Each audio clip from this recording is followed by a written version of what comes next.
Bismillahirrahmanirrahim. Assalamualaikum warahmatullahi wabarakatuh.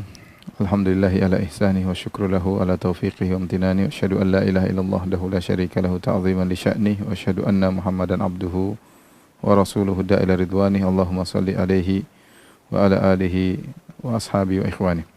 Para pemirsa yang dirahmati oleh Allah Subhanahu wa taala, pada kesempatan kali ini kita akan melanjutkan tentang kisah Nabi Daud alaihissalam yang sudah kita sampaikan sebelumnya, bagian pertama, dan ini bagian terakhir insyaallah dari kisah Nabi Daud alaihissalam. Telah kita sebutkan bahwasanya Nabi Daud memiliki banyak kelebihan, dan di antaranya Nabi Daud adalah seorang yang wa atainahul hikmah wa fasl khitab. Kata Allah, Allah berikan kepada Nabi Daud al-hikmah, yaitu sikap bijak, wa fasl khitab, dan itu keputusan. Jadi kalau ada masalah Nabi Daud menjelaskan, maka menjadi keputusan bagi orang-orang yang bersengketa. Namun suatu hari Allah menguji Nabi Daud alaihissalam. Ya, Allah sebutkan kisah dalam surat Sad. Ya, meskipun Nabi Daud alaihissalam selalu bijak, namun suatu saat dia terburu-buru dan dia salah dalam memberi keputusan. Allah sebut dalam surat Sad ayat 21, wa hal ataka naba'ul khasmi idh tasawwarul mihrab. Dan apakah telah sampai kepadamu berita tentang orang-orang berselisih ketika mereka memanjat dinding mihrab. Jadi Nabi Daud alaihissalam dia punya waktu untuk memberi keputusan hukuman kepada rakyatnya atau kepada masyarakat. Demikian juga dia punya waktu untuk beribadah di mihrabnya. Mihrabnya maksudnya tempat ibadahnya, ya, semacam kalau kita musallanya, ya. Musalla dalam kerajaannya, kemudian Nabi Daud alaihissalam beribadah dalam musallanya. Dan ini dalil bahwasanya Nabi Daud, ya, meskipun sudah menjadi raja, ya, tadinya penggembala kambing kemudian menjadi raja, tetap saja dia tidak meninggalkan ibadah kepada Allah Subhanahu wa taala. Tidak sebagaimana sebagian orang yang baru diberi sebagian kenikmatan sudah lupa kepada Allah Subhanahu wa taala. Apalagi yang diberi jabatan, maka semakin lupa kepada Allah Subhanahu wa taala. Daud alaihissalam tidak. Ya, dia diberi kekuasaan, diberi kekuatan, diberi jabatan, jadikan raja, bahkan dia punya waktu khusus untuk beribadah di mihrabnya, semacam di musallanya, ya. Tiba-tiba ada dua orang manjat pagar, kemudian masuk ke dalam mihrab Nabi Daud, dan ini suatu hal yang mengagetkan Nabi Daud alaihissalam. Karena kan di namanya kerajaan ada penjaga. Bagaimana dua orang ini bisa melewati seluruh penjaga, kemudian tiba-tiba masuk ke dalam musallanya Nabi Daud alaihissalam. Idh dakhalu ala Daud fafazi'a minhum. Kata Allah, tatkala dua orang bersengketa ini setelah manjat pagar kemudian dia masuk ke dalam ruangan Nabi Daud alaihissalam, fafazi'a minhum, maka Nabi Daud pun takut dengan mereka. Fafazi'a itu kaget. Dan ini suatu yang wajar, manusiawi. Bagaimana tiba-tiba dua orang datang, bisa jadi membawa keburukan, bisa jadi jahat, kok bisa tiba-tiba bisa masuk dalam ruangan khusus Nabi Daud. Akhirnya qalu la takhaf. Akhirnya mereka ini berkata, ya, dua orang ini berkata, la takhaf, jangan takut. Khasmani bagha ba'duna ala ba'd. Kami ini dua orang yang sebagian kami telah berbuat zalim kepada yang lainnya. Fahkum bainana, hendaknya kau memberi hukuman, berhukum kepada kami, yaitu putuskan hukum yang adil di antara kami bil haq. Wala tustit wahdina ila sawa'is sirat. Dan janganlah, ya, berilah keputusan kepada kami dengan adil, dan janganlah menyimpang, dan janganlah kau menyimpang dari kebenaran, serta tunjukkanlah kepada kami mana jalan yang lurus. Tentunya dua orang ini tahu Nabi Daud alaihissalam adalah seorang hakim, seorang yang bijak, ya. Kemudian mereka datang untuk minta diselesaikan permasalahan mereka. Maka mulailah satu orang ini berbicara, yang zahirnya dia sedang dizalimi. Satu orang ini berbicara, zahirnya dia sedang dizalimi. Dia berkata, inna hadha akhi lahu tis'un wa tis'una na'jatan wa liya na'jatun wahidatun faqala akfilniha wa azzani fil khitab. Maka salah satu berbicara yang seakan-akan dizalimi, dia berkata, saudaraku ini memiliki 99 ekor kambing betina dan saya punya 1 ekor kambing saja. Kemudian dia berkata, serahkanlah kambingmu itu kepadaku, ya, 1 ekormu berikan kepadaku sehingga genap 99 menjadi 100. Wa azzani fil khitab, dan dia mengalahkan aku dalam perdebatan. Setelah ini bercerita, maka Daud alaihissalam mendengar mereka berdua bercerita, yang satu bercerita bahwasanya ini sudah punya kambing 99, masih ngambing kambingku, dia ngambil kambingku sehingga akhirnya kambingnya jadi 100, sementara saya tidak punya kambing, diambil satu-satunya kambing diambil oleh dia. Eh, kemudian wa'azzani fil khitab, dan dia menang dalam, kalau debat saya enggak bisa ngomong, dia menang dalam perdebatan. Maka Nabi Daud alaihissalam langsung memberi hukuman, memutuskan perkara. Dia berkata, qala laqad dzalamaka bisu'ali na'jatika ila ni'aji. Sungguhnya saudaramu itu telah berbuat zalim kepadamu. Kenapa dia telah meminta mengambil seekor kambingmu itu untuk digabungkan dengan 99 ekor kambingnya. Karena zahirnya ini dizalimi, ya. Yang punya kambing satu dizalimi. Langsung Nabi Daud mengatakan, kau dizalimi. Saudaramu telah menzalimi, telah mengambil kambingmu digabungkan dengan 99 ekor kambingnya. Kemudian kata Nabi Daud, wa inna katsiran minal khulata la yabghi ba'dhum ala ba'dhin illa alladhina amanu wa amilus shalihat. Dan sungguhnya betapa banyak orang yang bersekutu menzalimi satu dengan yang lainnya. Ini benar masalah harta, kalau udah kerja sama susah. Manusia memang diciptakan cinta dengan harta, ya, sehingga terkadang kalau sudah terjadi syarikat kerjasama dalam perdagangan atau dalam masalah keuangan, sering sebagian zalim yang lain, ya. Mau dia sengaja atau tidak disengaja, tapi sering terjadi kezaliman. Ya, dia tidak terbuka misalnya, atau ada hal yang dia tutupi, atau keuntungannya dia ambil lebih banyak, ya, dan macam-macam, atau dia mengurangi keuntungan saudaranya, ya. Intinya kata Nabi Daud, wa inna katsiran minal khulata la yabghi ba'dhum ala ba'dhin illa alladziina aamanu wa 'amilus shalihati. Kata Allah Subhanahu wa taala, wa inna katsiran minal khulata, sungguh banyak orang yang bercampur. Kata Nabi Daud alaihissalam, sungguhnya banyak orang yang mereka kerjasama, sebagian mereka menzalimi sebagian yang lain. Illa alladziina aamanu wa 'amilus shalihat, kecuali orang yang beriman dan amal saleh. Hanya orang saleh yang beriman yang tidak zalim tatkala melakukan kerjasama. Wa qalilum mahum, dan mereka itu hanya sedikit, kata Nabi Daud alaihissalam. Wa dhanna Dawud annama fatanna, dan Daud kemudian sadar bahwasanya kami telah mengujinya. Fastaghfara rabbahu, maka dia pun mohon ampun kepada Rabbnya. Wa kharra raqi'an wa anab, maka dia pun tersungkur untuk sujud dan bertobat kepada Allah Subhanahu wa taala. Taib. Perhatikan di sini, di mana kesalahan Nabi Daud alaihissalam? Ya, ada banyak khilaf di kalangan para ulama, ya. Namun tidak ada riwayat yang jelas yang menjelaskan apa kesalahan Nabi Daud dalam masalah ini. Kenapa kemudian dia pun bertobat, kenapa dia pun sujud tersungkur kepada Allah Subhanahu wa taala, sujud dan bertobat kepada Allah Subhanahu wa taala. Namun pendapat yang lebih kuat, Allah alam bisawab, bahwasanya dalam hal ini Nabi Daud alaihissalam, beliau terburu-buru untuk menyampaikan keputusan hukum sebelum mendengar dari dua belah sisi, ya, dari dua belah pihak. Harusnya dia mendengar dari orang yang merasa terzalimi, ya. Demikian juga harusnya dia mendengar juga dari orang yang dituduh menzalimi. Namun mungkin Nabi Daud banyak pengalaman, ya, sehingga dia mengatakan, wa inna katsiran minal khulata, sungguhnya banyak orang yang mereka saling bekerja sama, la yabghi ba'dhum ala ba'dhin, sering sebagian yang lain menzalimi yang lainnya, sebagian menzalimi sebagian yang lainnya. Ya, bisa jadi Nabi Daud dengan pengalamannya akhirnya beliau segera memberi keputusan tanpa mendengar dari pihak kedua, dan ini dianggap kesalahan oleh Allah Subhanahu wa taala. Ya, fastaghfara rabbahu wa kharra raqi'an wa anab, maka dia pun minta ampun kepada Allah, dan dia pun rukuk dan dia bertobat kepada Allah, dan itulah sifat Nabi Daud alaihissalam, ya, awwab, ya. Beliau adalah orang yang suka kembali kepada Allah Subhanahu wa taala. Ya. Karena zahirnya orang yang punya 99 kambing yang zalim, zahirnya sudah teman punya satu kambing dia ngambil, tapi Nabi Daud tidak boleh memberi keputusan kecuali harus mendengar dari dua-duanya. Inilah kesalahan Nabi Daud alaihissalam, dan akhirnya Allah tegur dan dia pun langsung minta ampun kepada Allah Subhanahu wa taala. Oleh karena sebagian ulama mengatakan dua orang ini sebenarnya jelmaan malaikat untuk menguji Nabi Daud. Diuji, Nabi diuji oleh Allah Subhanahu wa taala. Buktinya apa? Dua orang ini bisa lompat pagar kemudian masuk ke dalam Nabi Daud, melewati seluruh pasukan Nabi Daud. Ini suatu hal yang sulit. Ya, bagaimana tiba-tiba raja punya lokasi di tengah ruangan khusus, tahu-tahu ditembus, tahu-tahu masuk ke dalam, sementara pasukan Nabi Daud juga mungkin sangat banyak.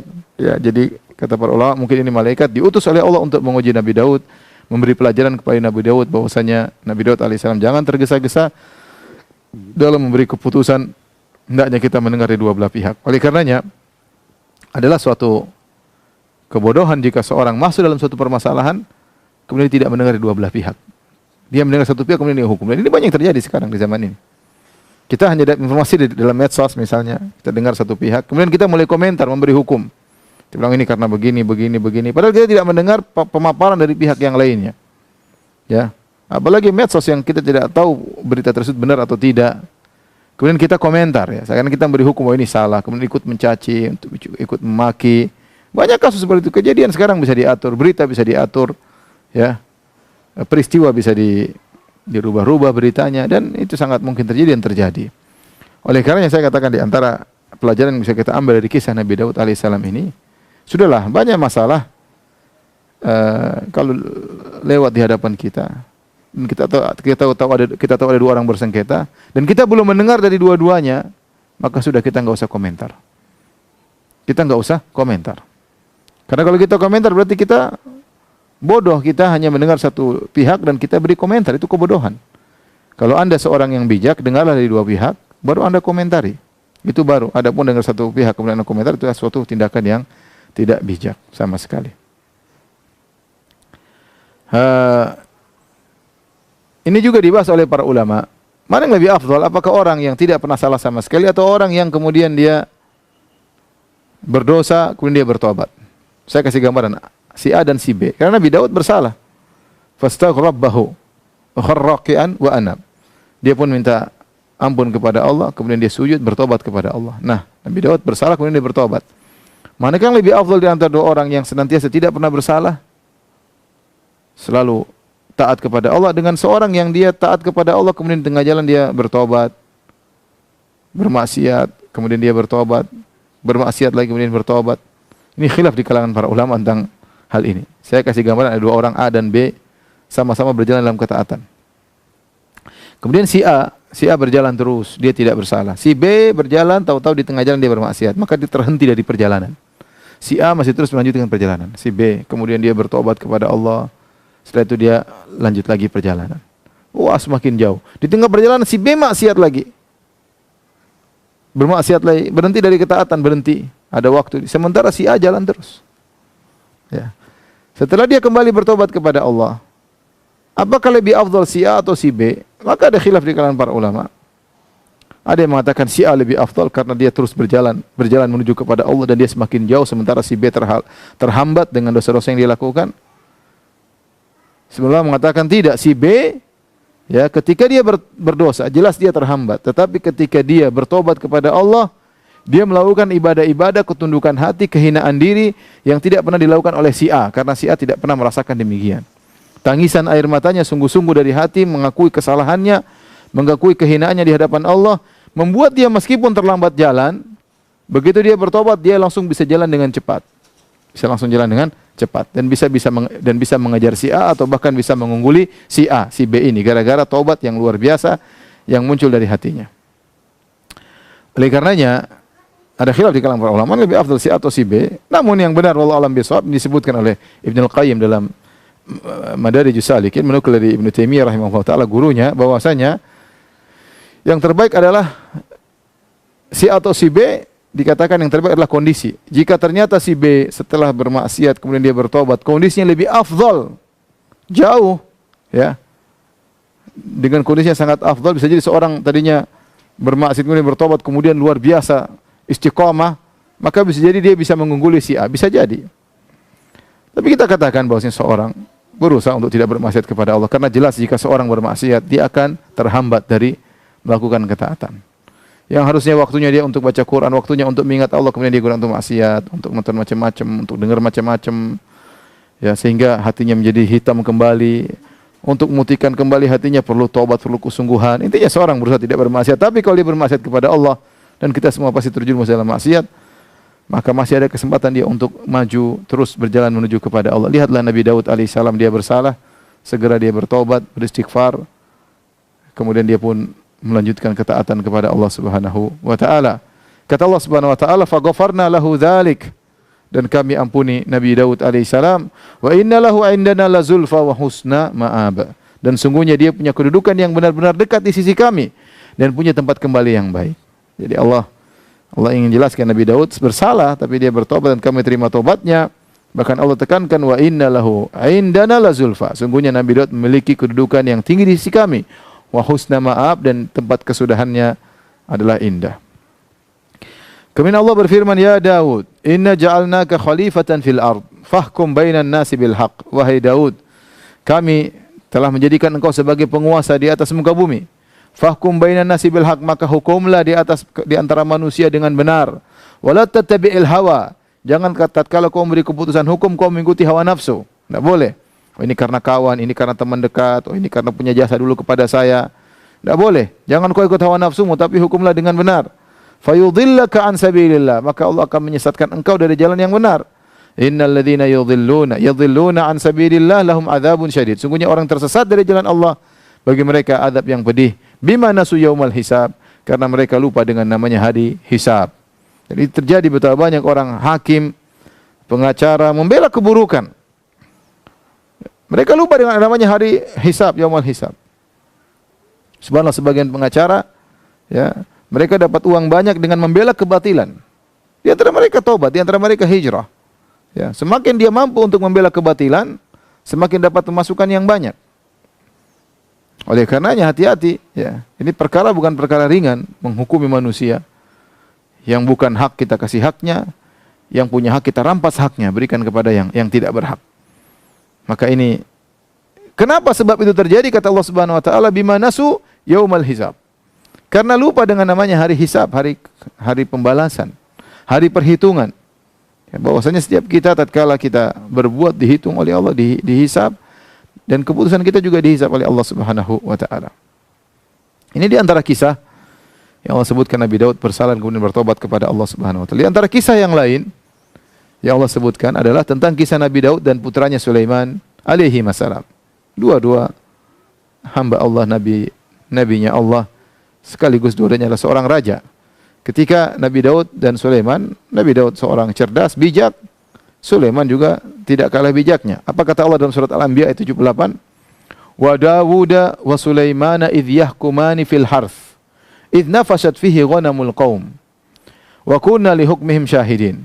Kata Allah, dan ingatlah Daud dan Sulaiman ketika keduanya memberikan keputusan mengenai sebuah ladang. Fil harth, sebuah ladang. Ada masalah ladang tersebut. Kenapa ladang tersebut? Idh nafashat fihi ghanamul qaum. Tatkala ladang tersebut dirusak oleh kambing-kambing milik kaumnya. Ya. Wa kunna li hukmihim syahidin. Dan kami menyaksikan keputusan yang diberikan oleh mereka itu. Ya, jadi bagaimana kisahnya? Kisahnya ada seorang mengembalakan kambing. Ya. Dia mengembalakan kambing di sekitar areal orang lain. Tahu-tahu kambing-kambing tersebut masuk ke dalam kebun orang lain. Kemudian kebun tersebut dirusak, diinjak-injak, mungkin dimakan daun-daunnya, ini dirusak oleh kambing-kambing tersebut. Akhirnya hal ini diangkat permasalahan kepada Nabi Daud alaihissalam. Ya, masalah apapun berat di sisi Allah Subhanahu wa taala, ya. Ya. Bahkan kata Nabi sallallahu alaihi wasallam, "Walau qadhiban min arak," ya. Hati-hati, jangan kau ambil harta orang lain, atau jangan kau beri keputusan yang tidak benar, karena akan mengantarkanmu kepada neraka jahanam. Kau bersaksi palsu, kau bersumpah palsu, meskipun walau qadhiban min arak, meskipun hanya sepotong kayu siwak. Jangan sampai kita salah berhukum, jangan sampai kita bersumpah ini harta saya, ternyata bukan. Ancamannya neraka jahanam. Ini kebun didatangi oleh kambing-kambing dirusak. Maka kemudian dua orang ini mengadu kepada Nabi Daud alaihissalam, bagaimana, apa yang harus mereka ambil, keputusannya bagaimana. Ya, akhirnya Nabi Daud alaihissalam memberi hukuman yang adil. Dia menilai kerusakan kebun tersebut berapa, kemudian dia menilai kambing-kambing tersebut berapa. Nah, kemudian kerusakan tersebut dibayar dengan kambing-kambing. Misalnya si A punya kebun, si B punya kambing. Kambing si B merusak kebun si A. Bagaimana yang diambil Nabi Daud alaihissalam? Caranya dihitunglah kerusakan yang dialami oleh si A, kebunnya kerusakannya berapa, totalnya berapa, dibayar dengan kambing si B. Maka kambing si B misalnya total kerusakan 100 ekor kambing. Sudah 100 ekor kambing dibayarkan kepada si A. 100 ekor kambing si B diambil, dibayarkan kepada si A. Itu keputusan yang adil. Ya benar, karena kerusakan harus diganti. Ini secara zahir benar, dan itu benar. Akan tetapi Nabi Sulaiman alaihissalam punya keputusan yang lain. Ya. Apa kata Allah Subhanahu wa taala? Fafahamnaha Sulaiman. Kami memberikan pemahaman kepada Nabi Sulaiman. Wa kullan ataina hukman wa ilman. Dan masing-masing kami berikan hukum dan ilmu, hikmah dan ilmu. Jadi Nabi Daud dikasih ilmu, Sulaiman dikasih ilmu. Keputusan Nabi Daud tidak salah. Allah tidak mengatakan salah. Tetapi Nabi Sulaiman lebih paham dalam masalah ini. Apakah keputusan Nabi Sulaiman alaihissalam? Nabi Sulaiman alaihissalam mengatakan bahwasanya kambing-kambing tersebut diserahkan kepada pemilik kebun. Pemilik kebun silakan menggembalakan kambing-kambing tersebut dan silakan memanfaatkan hasilnya. Kalau kambing-kambing tersebut punya susu silakan diperah, enggak ada masalah. Kemudian jadi si A ngambil kambing-kambing si B untuk dirawat, dipelihara dan hasilnya boleh diambil oleh si A. Adapun si B yang punya kambing, dia tugasnya memperbaiki kebun si A. Kebun yang rusak diperbaiki oleh si B, dirawat sampai baik. Kalau kebun si A sudah baik, kambing-kambing dikembalikan kepada si B. Dan ini keputusan Nabi Sulaiman alaihissalam dan itu lebih benar. Ya, lebih benar sehingga tidak merugikan dua belah pihak. Tidak merugikan dua belah pihak, ya. Subhanallah, ya. Wa fahamna Sulaiman. Kata Allah fahamnaha Sulaiman. Kami jadikan Sulaiman lebih paham. Subhanallah, kita dapati banyak kasus bertanya kepada si A memberi keputusan bagus, kita bilang bagus. Subhanallah, top keputusannya. Kita tanyakan lagi kepada si B yang lebih cerdas, yang lebih bijak, lebih melihat situasi kondisi, beri keputusan lebih bagus lagi. Subhanallah. Kita tidak mengatakan si A salah dalam berhukum. Si A sudah benar, tapi ternyata keputusan si B lebih baik. Kenapa? Dia lebih bijak, dia pandangannya lebih jauh, dia lebih banyak pengalaman, dia melihat situasi dan kondisi. Ya, maka saya katakan dalam kasus ini pun demikian. Allah memuji keduanya. Kullan ataina hukman wa ilman. Kami berikan kepada dua-duanya, Daud sang ayah dan Sulaiman sang anak, diberikan kebijaksanaan, diberikan ilmu. Tetapi keputusan Daud sudah benar, namun keputusan Sulaiman alaihissalam lebih benar. Ini dari bahwasanya terkadang anak lebih pintar daripada ayah, ya. Dan terkadang sebagaimana dikatakan, terkadang junior bisa lebih benar dalam satu sisi daripada seniornya. Yang lebih muda terkadang lebih benar daripada yang lebih tua dalam satu sisi, ya. Sebagaimana dikatakan yujad fin nahar ma la yujad fil bahar. Di sungai ada sesuatu yang tidak ada di lautan. Secara umum lautan lebih luas daripada sungai, tapi di sungai ada barang-barang yang tidak ada di lautan. Masing-masing saling menyayangi, saling menghormati. Baik. Ada kisah yang lain juga. Di situ juga ada masalah dihadapkan kepada Nabi Daud alaihissalam. Yang ini diriwayatkan oleh Imam Al-Bukhari. Kisah ini ma'ruf, ya, sering disampaikan dalam ceramah-ceramah. Kita bacakan lagi, ya. Dalam Sahih Al-Bukhari, kata Nabi SAW, Nabi bercerita, ya, tentang masa lalu, tentang masalah kisah Bani Israel, kisah Nabi Daud dan Nabi Sulaiman. Kata Nabi SAW, kanat imra'atani ma'ahuma ibnahuma. Ada dua orang wanita, masing-masing bawa anaknya, masing-masing bawa putranya. Ja'a dhi'bu fadhahaba bibni ihdahuma. Tiba-tiba datang seekor serigala, kemudian memakan salah satu anak dari dua wanita tersebut. Faqalat li sahibatiha, innama dhahaba bibnik. Maka jadi anak perempuan muda, perempuan tua. Dua-duanya bawa anak. Tahu-tahu anak perempuan tua dimakan oleh serigala. Kemudian anak perempuan tua ini mengambil anak dari yang muda. Atau mungkin yang anak perempuan muda lagi pergi, anaknya diambil oleh yang perempuan tua. Kemudian dia berkata, sungguhnya anakmu dimakan oleh serigala. Wa qalatil ukhra, yang muda berkata, innama dhahaba bibnik. Yang dimakan oleh serigala anakmu, bukan anakku. Fatahakamata ila Daud alaihissalam. Maka keduanya wanita ini muda dan tua. Sementara yang anak dipegang oleh wanita tua. Wanita tua yang ngambil daripada yang muda. Tapi anak yang gendong siapa? Yang gendong sekarang wanita yang lebih tua. Kedua-duanya pergi kepada Nabi Daud alaihissalam. Faqadha bihi lil kubra. Maka Nabi Daud alaihissalam memberi keputusan bahwasanya anak tersebut milik yang tua. Fakharajata ala Sulaiman alaihi wassalam. Fa akhbarata. Kemudian keduanya keluar ketemu dengan Nabi Sulaiman. Kedua mengabarkan kisahnya kepada Nabi Sulaiman. Bagaimana nih? Sulaiman alaihissalam berkata, ituni bisikin. Ambilkan pisau untukku. Asyukkuhu bainahuma. Aku akan belah anak ini menjadi dua. Separuh buat kamu yang tua, separuh buat kamu yang muda. Faqalati sughra. Tiba-tiba ibu yang masih muda berkata, la taf'al. Jangan kau lakukan. Yarhamukallah. Semoga Allah merahmati engkau. Huwa ibnuha. Sungguhnya ini anak bukan anak saya. Ini anak yang tua tadi. Faqadha bihi li sughra. Sementara yang tua diam aja. Melihat kondisi seperti ini, Nabi Sulaiman mengatakan, ini anak berarti bukan milikmu yang tua, ini anak milik perempuan yang muda.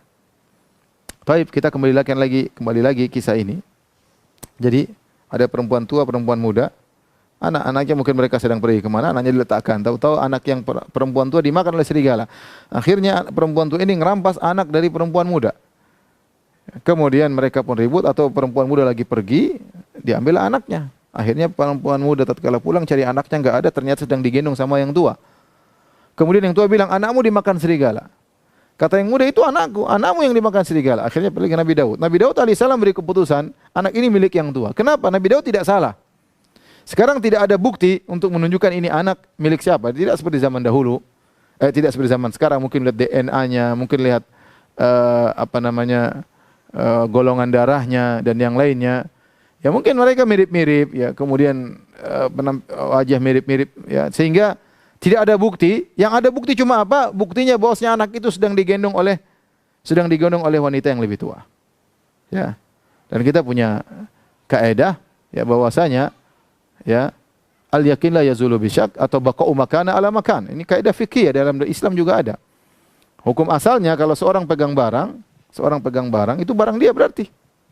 Saya pegang minuman ini milik saya. Ada orang bilang itu milikmu, mana dalilnya?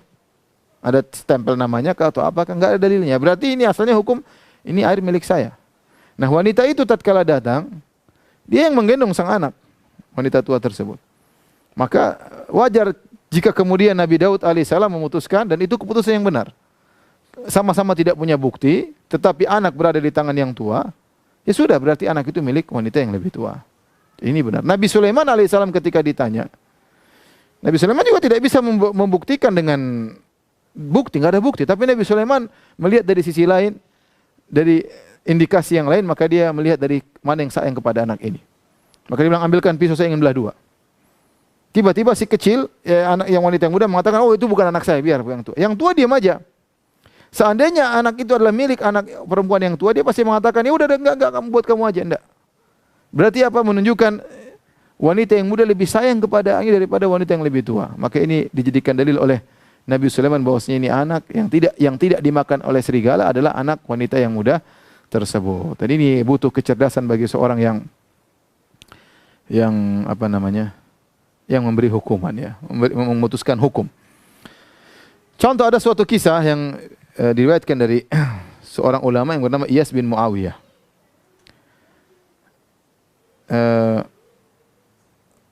Ada seorang laki-laki datang kepada Iyas bin Muawiyah dengan bawa seorang kawannya. Kemudian dia berkata kepada Iyas bin Muawiyah, sungguhnya kawanku ini, saya nitip barang sama dia, ya.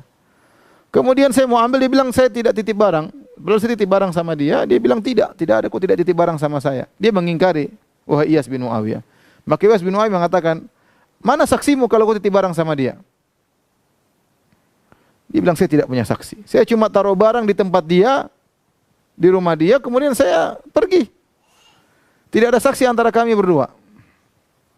Maka Iyas bin Muawiyah berkata, repot. Ya. Tidak ada bukti. Kalau nggak ada bukti berarti ya nggak bisa nuduh. Al-bayyin 'alal mudda'i, dalam syariat yang menuduh harus punya bukti. Sekarang dia menuduh bahwa orang dia ada sama orang. Mana buktinya? Kalau nggak punya bukti nggak bisa. Apakah ada tanda terima? Apakah ada saksi? Nggak ada. Hanya ngomongan. Sementara yang dituduh menolak. Wow. Ya. Al-bayyin 'alal mudda'i, ya. Wal yamin 'ala ma ankar. Kemudian akhirnya Iyas bin Muawiyah bertanya, fa ayyu syai'in fi dzalikal mawdi'? Tunggu dulu. Kok masih mungkin kau lupa? Ada tanda apa kau taruh barangmu di sana? Qala syajar, ada sebuah pohon di situ. Saya letakkan barang tersebut, titip sama dia di sebuah pohon. Maka Iyas bin Muawiyah berkata, ulama ini berkata, intaliq ila dzalikal mawdi' wanzur asy-syajarah fala'alla Allah ta'ala yudhihu laka hunaka ma yatabayyan bihi haqquk. La'allaka dafanta malaka inda syajarah wa nasita fatatadzakkar idza ra'aita syajarah. Maka Iyas bin Muawiyah berkata, pergilah engkau ke pohon tersebut. Mudah-mudahan kalau kau sudah lihat pohon tersebut, Allah akan menampakkan di mana kau taruh barang. Mungkin kau lupa, mungkin kau sudah benamkan di sekitar pohon tersebut. Pergi dulu ke sana tengok-tengok, mungkin baru kau ingat, mungkin kau lupa. Pergilah. Akhirnya orang yang menuntut tadi pergi. Kemudian yang temannya yang dituduh ingin pergi juga, selesai masalah. Kata dia, enggak, kau tunggu dulu di sini. Kau yang tertuduh tunggu sini. Tunggu aja biar temanmu cari dulu. Akhirnya temannya pun pergi. Iyas bin Muawiyah seorang hakim, dia sibuk-sibuk dengan pekerjaannya, mungkin ngurus surat-surat apa. Sudah agak lama kemudian dia tanya sama temannya tersebut yang lagi duduk nunggu. Kira-kira tuh si fulan sudah sampai belum ke sana? Dia tanya, si fulan sudah sampai belum? Kata dia, belum, tempatnya jauh. Subhanallah, berarti dia tahu. Ketahuan ketika dia jawab dengan spontan, belum, tempatnya jauh. Berarti ente tahu tempatnya. Ente tahu tempatnya. Akhirnya ketahuan, dan ini butuh kecerdasan, ya, kecerdikan dalam memberi keputusan hukum, ya. Dan banyak cerita seperti ini yang menunjukkan bagaimana cerdasnya para qudat, para qadhi yang mereka ahli dalam hal ini. Taib. Inilah kisah-kisah yang datang tentang Nabi Daud alaihissalam. Adapun bagaimana meninggalnya Nabi Daud alaihissalam? Nabi Daud alaihissalam meninggal dalam usia 100 tahun. Al-Imam Tirmidzi meriwayatkan dengan sanad yang hasan, Rasulullah SAW bersabda, "Lamma khalaqallahu Adam masaha dhahrahu." Tatkala Allah menciptakan Adam, Allah mengusap punggungnya. Fasaqata min dhahri kullu nasamatin huwa khaliquha min dzurriyyatihi ila yaumil qiyamah. Maka keluarlah seluruh ruh-ruh orang yang akan Allah ciptakan pada hari kiamat kelak. Seluruh Allah akan ciptakan sampai hari kiamat dari keturunan Nabi Adam alaihissalam. Itu keturunannya diperlihatkan. Wa ja'ala baina ainai kulli insanin minhum wabisan min nur. Dan Allah berikan di di setiap keturunannya dikasih cahaya di antara di wajahnya, ya, di antara kedua matanya. Tsumma aradhum ala Adam. Kemudian Allah tampakkan kepada inilah anak-anakmu seluruhnya, wahai Adam. Adam bertanya, "Man haula? Siapa mereka ya Allah?" Qala haula dzurriyyatuk. Ini adalah anak-anakmu, keturunanmu. Maka Nabi Adam lihat. Kemudian Nabi Adam mengatakan, ada satu orang wa bisu ma baina ainihi, yang cahaya yang ada di dahinya menakjubkan Adam. Adam berkata, "Man hadza? Ya Rabb, ini siapa ini anak cucuku ini, satu ini?" Qala hadza rajulun min akhiril umam min dzurriyyatik yuqal lahu Daud. Kata Allah, ini adalah salah satu cucumu nanti di akhir zaman, dipanggil namanya Daud. Rabbi kam ja'alta umrahu. Adam bertanya, ya Rabbku, engkau kasih dia umur berapa?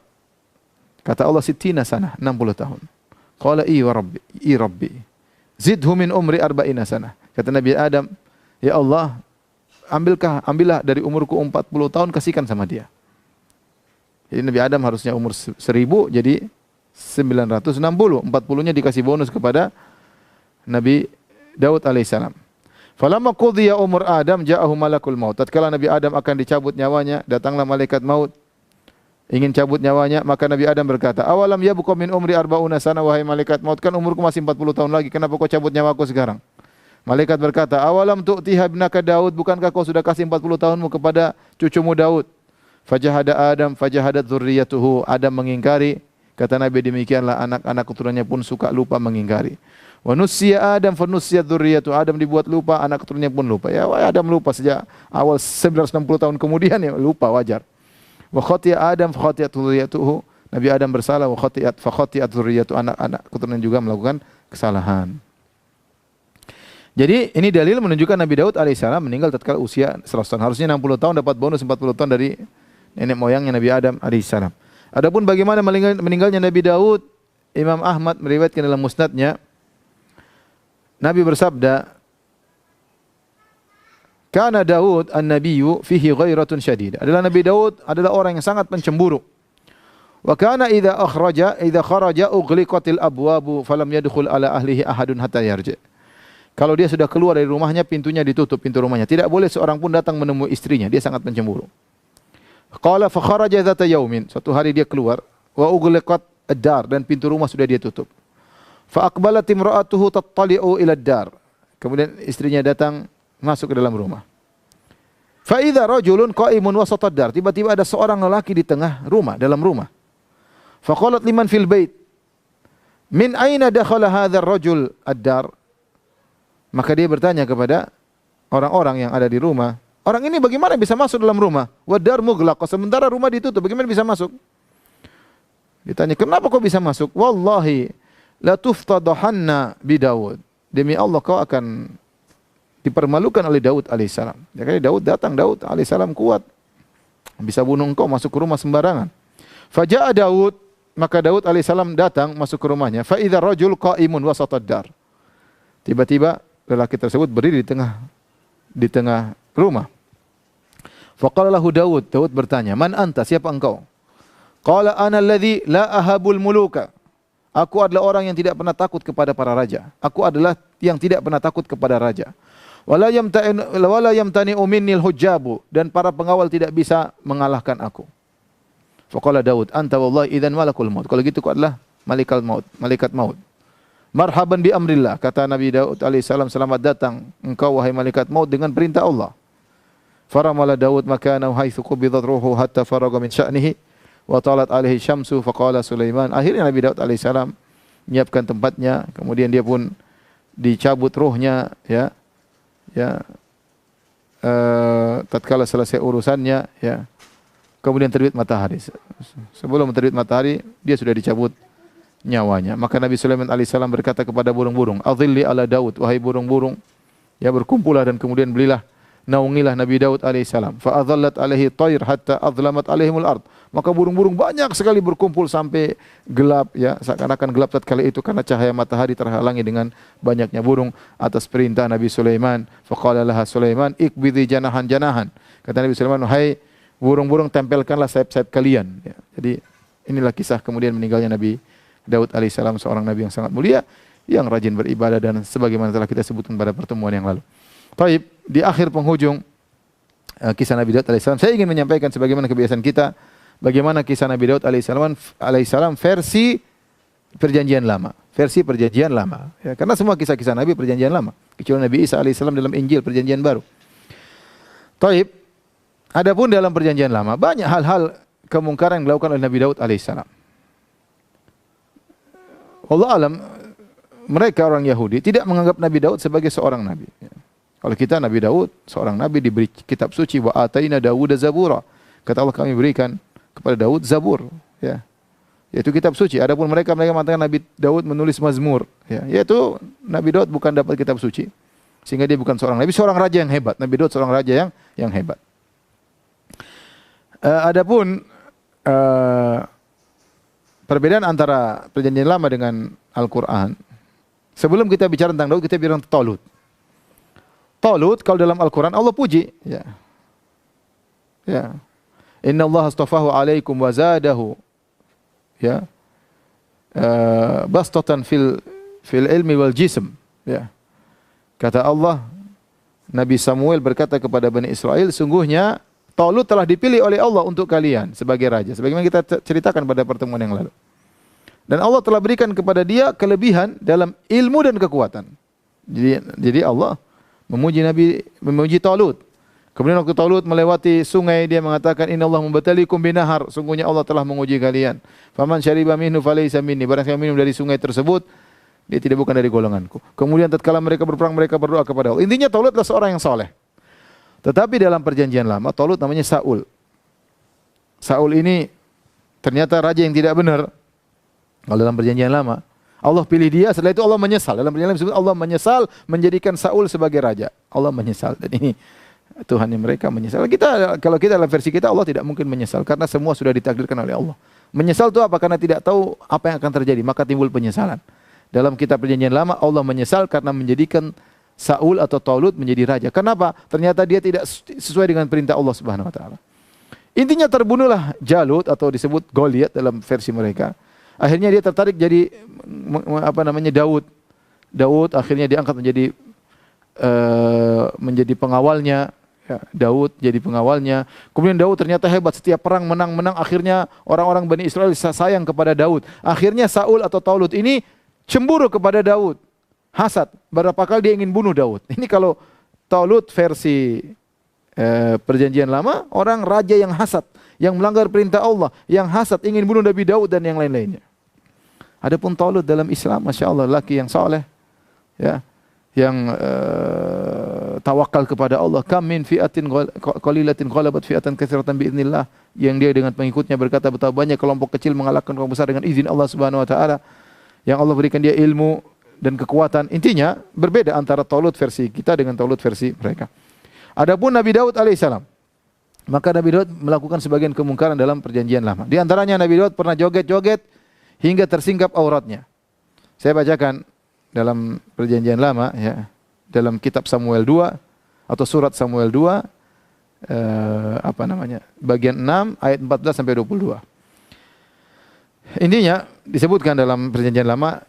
Perjanjian Lama ini Taurat ya, Taurat cuma dinamakan Perjanjian Lama. Dan Daud menari-nari di hadapan Tuhan dengan sekuat tenaga. Dan Daud menari-nari di hadapan Tuhan dengan sekuat tenaga, menari-nari. Ia berbaju efod dari kain lenan. Daud dan seluruh orang Israel merangkut tabut Tuhan itu dengan diiringi sorak dan bunyi sangkakala. Jadi Daud membawa tabut kemudian berjoget-joget dengan sekuat tenaga, berjoget menari-nari di hadapan Tuhan dengan sekuat tenaga. Kemudian ketika tabut Tuhan itu masuk ke kota Daud, maka Michal, anak perempuan Saul. Saul ini sang raja atau Taulut punya anak namanya Michal. Dia lihat Daud joget-joget, dia menyenguk dari jendela, dia lihat Daud joget-joget. Lalu melihat Raja Daud meloncat-loncat serta menari-nari di hadapan Tuhan.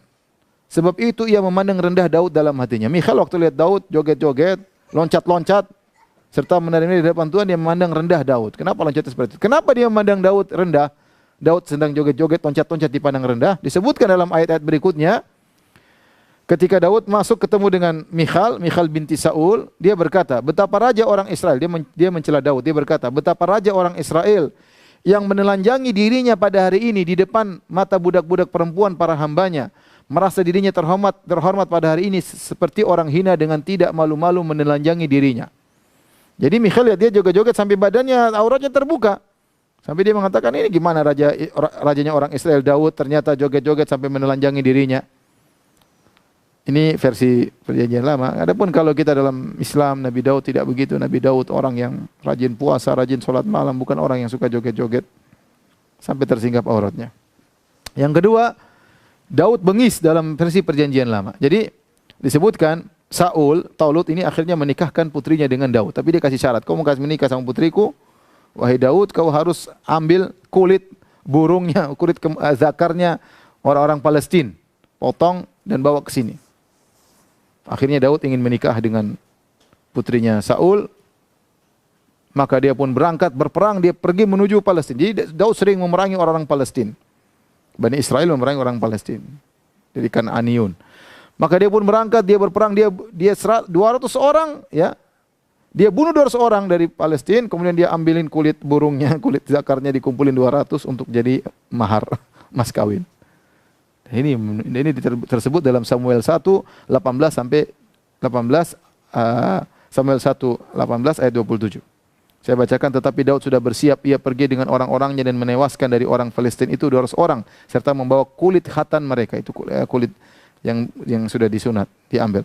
Dan dalam jumlah yang genap diberikan mereka lah semuanya itu kepada raja supaya Daud menjadi menantu raja. Kemudian Saul memberikan Michal anaknya kepadanya menjadi istrinya. Jadi nikahkanlah. Jadi dia akhirnya menjadi menantunya Saul atau Taulut. Dalam Perjanjian Lama tidak ada perang disebut antara Nabi Daud dengan Palestina dengan perang agama ya. Adapun Islam tidak, Islam berperang. Waqad ukhrijna min diyarin wa abna, kita telah diusir, kemudian terjadi peperangan. Tatkala berperang kami fi'atin qalilatin ghalabat fi'atan katsiratan biiznillah, dengan izin Allah. Kelompok sedikit bisa mengalahkan kelompok besar. Mereka berdoa, Afrik alaina sabra, ya Allah turunkanlah kesabaran, curahkanlah kesabaran bagi kami. Ini menunjukkan mereka berjuang, berjihad karena Allah Subhanahu wa taala. Adapun kalau kita baca Perjanjian Lama, perang hanya Bani Israel melawan Palestina, beda suku, perang.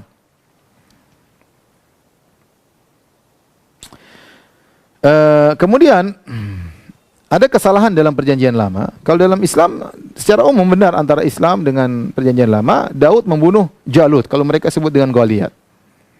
Dan itu sama disebut dalam Samuel 1 17 bagian 17 ayat 40 sampai 51, Daudlah yang membunuh Jalut atau membunuh Goliat.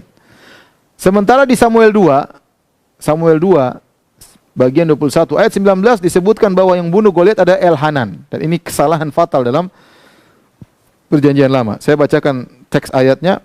Dan terjadi lagi pertempuran melawan orang Palestina di Gob. Elhanan bin Yare Oregim, orang Bethlehem itu menewaskan Goliat, orang God itu, yang gagang tombaknya seperti pisau tukang tenun. Ya, jadi yang membunuh Goliat dalam Samuel 2 ternyata adalah Elhanan dan ini salah. Yang benar bahwasanya yang membunuh adalah Daud. Kemudian dalam ayat yang lain dalam Tawarikh 1:20 ayat 5 maka disebutkan yang dibunuh oleh Elhanan adalah bukan Goliat tetapi saudaranya Goliat yang bernama Lahmi. Intinya ini kesalahan dalam perjanjian lama. Kalau kitab suci tidak mungkin ada kesalahan begini, kontradiktif begini. Ya, namun ini terjadi dan ini sampai sekarang belum terhapuskan, belum direvisi oleh mereka. Kemudian juga dalam perjanjian lama tidak disebutkan bagaimana mukjizat Nabi Daud yang memudahkan kalau pegang besi maka jadi lunak seperti lilin atau seperti tanah liat. Kata Allah wa alanna lahul hadid. Kami membuat besi menjadi lunak bagi Nabi Daud. Kalau dipegang jadi lunak. Ini tidak ada dalam perjanjian lama. Mukjizat ini enggak ada. Dan banyak mukjizat Nabi tidak disebut dalam perjanjian lama. Seperti Nabi Isa alaihissalam ngomong masih kecil, bicara masih kecil tidak ada dalam perjanjian lama. Tidak ada dalam kitab Al-Muqaddas. Dalam perjanjian baru enggak ada. Tapi contohnya Nabi Daud kalau pegang besi jadi lembut, ini tidak ada dalam perjanjian lama. Dan juga Allah menyuruh Nabi Daud untuk buat baju perang. Ini pun tidak ada dalam perjanjian lama. Tapi disebutkan dalam perjanjian lama, Nabi Daud punya banyak besi. Dan sangat banyak. Saya bacakan. Ya. Jadi dia bukan mengolah besi, tapi dia punya besi yang banyak. Di antaranya dalam Tawarikh 1 bagian 22 ayat 3. Selanjutnya Daud menyediakan sangat banyak besi untuk paku-paku bagi daun pintu gerbang dan bagi tupai-tupai. Juga sangat banyak tembaga yang tidak tertimbang beratnya. Dia punya tembaga banyak, punya besi banyak. Intinya berbeda antara perjanjian lama dengan Al-Quran. Kemudian di antara dalam perjanjian lama, Nabi Daud main kecapi. Ya. Kalau dalam Islam, Nabi Daud bertasbih, salat, bertasbih kepada Allah, ya, berzikir kepada Allah, suaranya indah. Tapi kalau dalam perjanjian lama, yang indah bukan suaranya Daud, tapi kecapinya, main kecapinya. Ya. Dalam Samuel 1 bagian 16 ayat 20 sampai 23, sebab itu Saul yaitu Talut menyuruh orang kepada Isai mengatakan, Isai ini orang tuanya Daud, biarkanlah Daud tetap menjadi pelayanku sebab aku suka kepadanya. Dan setiap kali apabila roh yang ada yang daripada Allah itu hingga pada Saul, maka Daud mengambil kecapi dan memainkannya. Saul merasa lega dan nyaman dan roh yang jahat itu undur daripadanya. Jadi kalau Saul diganggu oleh roh jahat, dia suruh datangkan Daud untuk main kecapi. Ya, main kecapi supaya musik-musik tadi menghilangkan roh jahat. Ini versi perjanjian lama. Dalam Islam tidaklah, Nabi Daud tidak main musik. Nabi Daud sedang bertasbih kepada Allah Subhanahu wa taala. Yang paling parah adalah kesalahan yang berikutnya dalam perjanjian lama, ternyata Nabi Daud berzina. Saya bacakan ya. Dalam Samuel 2 ayat bagian 11 ayat 2 sampai 4, sekali peristiwa pada waktu petang ketika Daud bangun dari tempat pembaringannya lalu berjalan-jalan di atas sotah istana, itu di bagian pelataran atas istana. Tampak kepadanya dari atas sotah itu, dari atap istana ya, seorang perempuan sedang mandi. Jadi Nabi Daud tiba-tiba lihat perempuan mandi. Perempuan itu sangat elok rupanya. Harusnya Nabi Daud tundukkan pandangan, malah ngelihat terus. Lalu Daud menyuruh orang bertanya tentang perempuan itu dan orang berkata itu adalah Batsheba binti Eliam istri Uria. Ini istri orang rupanya. Batsheba ini ternyata istrinya orang namanya Uria, orang Het. Sesudah itu Daud menyuruh orang mengambil dia. Perempuan itu datang kepadanya, panggil perempuan itu ke sini. Lalu Daud tidur dengan dia, dizinai oleh Daud istrinya orang. Waliyadzubillah, enggak mungkin Nabi Daud melakukan demikian. Perempuan itu baru saja selesai dari kenajisannya, itu baru selesai haid.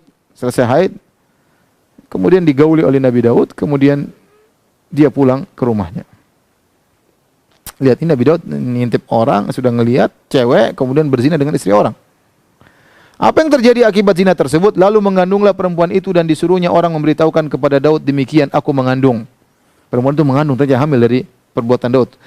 Dia titip orang, kasih tahu sama Daud bahwasanya saya mengandung. Lalu Daud mengatakan kepada orang tersebut, suruh Uria suaminya datang kepadaku. Maka tatkala ternyata suaminya ini adalah seorang pejuang. Ya, intinya saya bacakan secara singkat saja karena waktu tidak cukup. Ya. Intinya Nabi Daud akhirnya menjamu suaminya, dikasih makan dan yang lainnya. Ya. Akhirnya Nabi Daud supaya bisa menikahi wanita ini, Nabi Daud suruh suaminya perang. Kirim suaminya untuk perang paling depan karena lawan musuh yang berbahaya. Akhirnya suaminya perang mati. Akhirnya Nabi Daud setelah suaminya mati, kemudian Nabi Daud menikah dengan wanita ini. Ini suatu kekejian bagaimana Nabi Daud berbuat nakal, ya, kemudian menzinai istri orang, kemudian suaminya disuruh perang supaya mati, kemudian istrinya diambil, ya, dan seterusnya. Saya tidak ingin baca karena mengerikan kita. Tapi intinya ini semua adalah kedustaan atas Nabi Daud alaihissalam. Kalau kita orang Islam menganggap bahwa Nabi Daud tidaklah demikian. Nabi Daud adalah seorang yang mulia.